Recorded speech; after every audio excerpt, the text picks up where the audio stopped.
the European Civic Forum. And I just want to add a few words of welcome to you. Thank you for being with us this evening in such great numbers, and I hope we'll see you all during tomorrow's session as well. We're going to have a number of panels and keynote interventions and break-up groups and discussions, and we're going to address some very important questions, such as how can we sustain mobilisation when democracy and the urgency of the issues at stake seem to be following different timescales?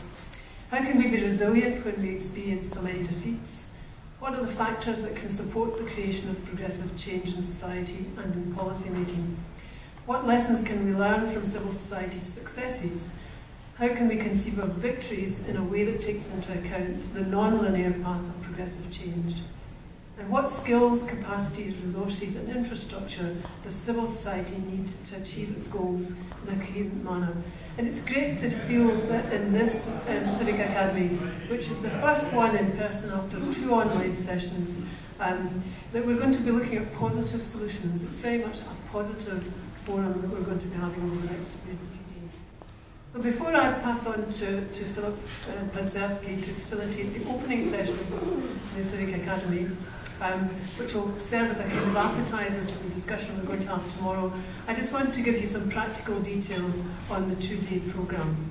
So after the opening session this evening, a bus will take us to the event, the evening event, the Art of Fundamental Rights exhibition, and a celebratory dinner with the 2021 Civic Pride laureates.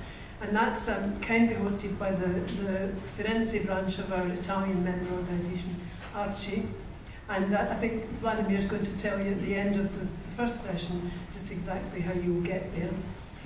Tomorrow we'll be in this venue again, this wonderful venue with the wonderful view across the river, starting at 9:30 AM and going on until 5 PM. So please try to, I always get the jobs to do that are not so pleasant, but please try and be in on time because the programme is very tight. And we're going to lunch tomorrow outside of this venue in the Ristorante La Spada, which is about 200 metres from here. And at the end of our Civic Academy tomorrow afternoon, the European University Institute, in collaboration with ECF, is hosting an evening side event which is named Rethinking Alter Globalisation, the Advent of Planetary Politics.